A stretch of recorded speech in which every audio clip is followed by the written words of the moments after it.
Ale se alofa leonga makwa leonga. Ole fe alofang yo kangaka. Mafu mo le melo le alofa.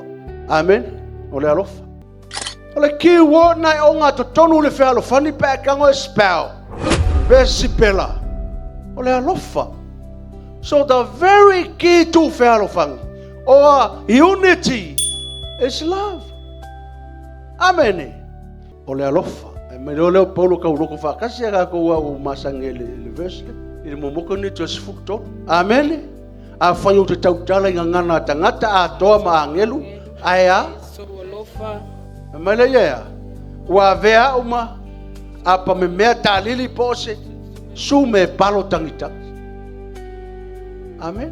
Kaukala mai se fa pengala kaukala.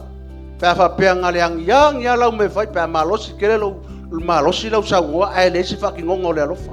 Me lo la ye apa me talili pose su me palo le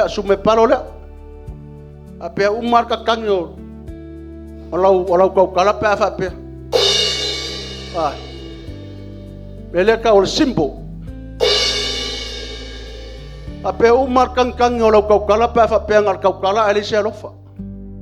Nang lo punga le fe mai afa o kau kala ngana tangata ato mangit. Pe ya o se angit kau kala mangi pe ya o se angit.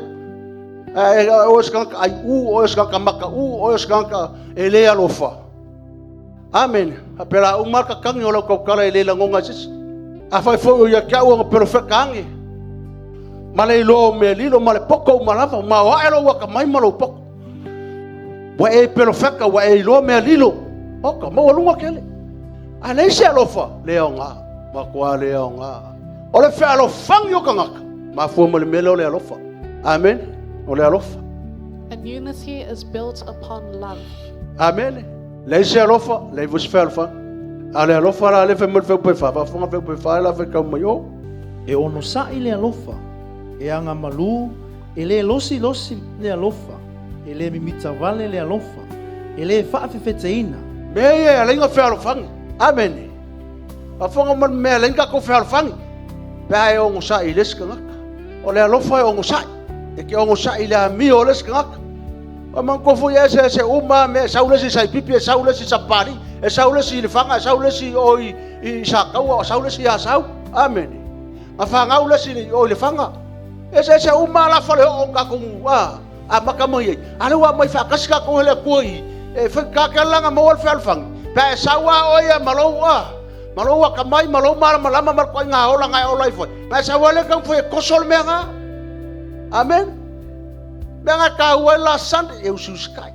Saurore e fa longo la o ino pole tua ma fe ka folo pole tu e ususkai ai. O nga a mai lo loko malo nga e meye mga oile ku. Fa ko amole me ka ol fa fa lo.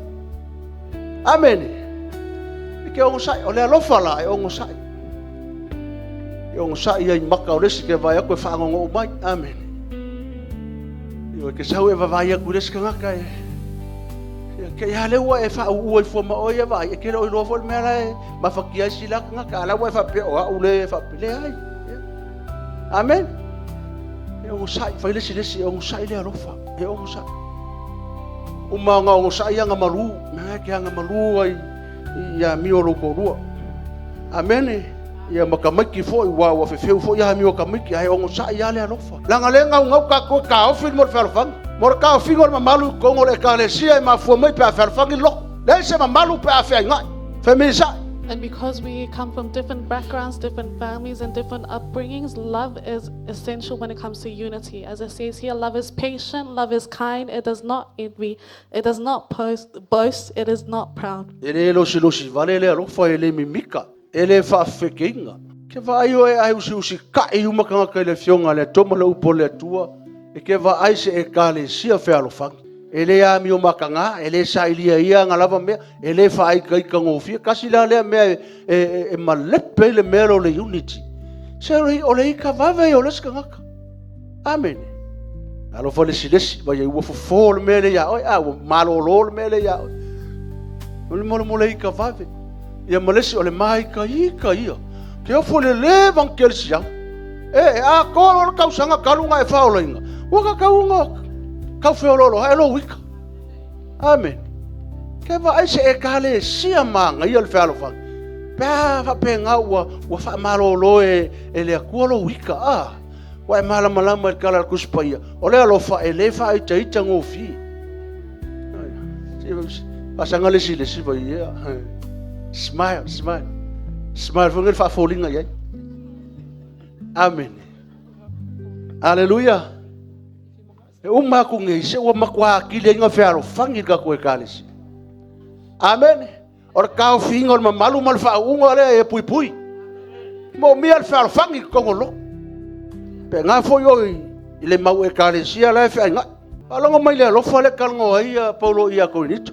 Ele kuinga kuingisi le leanga. Kasi le me ko ngolo. Amen.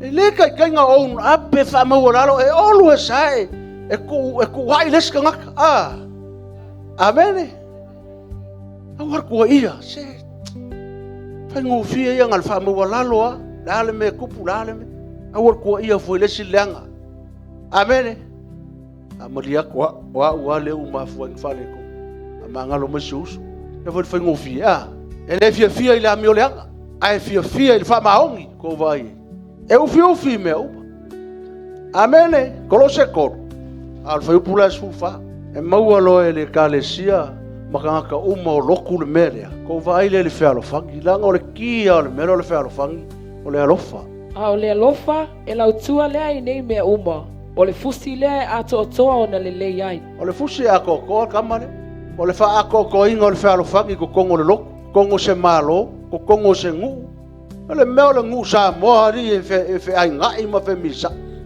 amen ese alofa amen ra fo kuanga le nga fai lo uso le fai ma ko ngu sa vai amen fo kuanga le nga fai vai ko fa salanga ma ko me fai ngu mua le alofa po le ale me fai ka ngaka mua le alofa amen a penga fo sila mo le ku e mua le alofa pa fonga ra fa maunga sufa kolose ko a o le alofa e lau tua le ai nei mea uma o le fusi le a toa na le lei ai amen o le sikusi o le alofa e ufi ai anga sala amen covers all sin amen au ka ko le se kava ngal fariaris ka ua kele le alofa ko kongo se kalesia au ol fariaria ya ai ufi le alofa amen au ke va venga oso e ka ule anga sala lesi e le ka ua anga sala amen enga ka ole ufi anga sala e ole alofa e ufi ai anga sala a oele ke anga sala fa mo wala lo e pa mo le ko ma sala mo pa le ya se mem fa ngo ufi lu mo le ko ale wingo le upule e kavale e a fonga e ufi le alofa le anga sala ke va e kuskanga kale anga sala se ele ave se ai lo alofa e ke alu e kamu fa ya e ko ya ki e mai lunga amen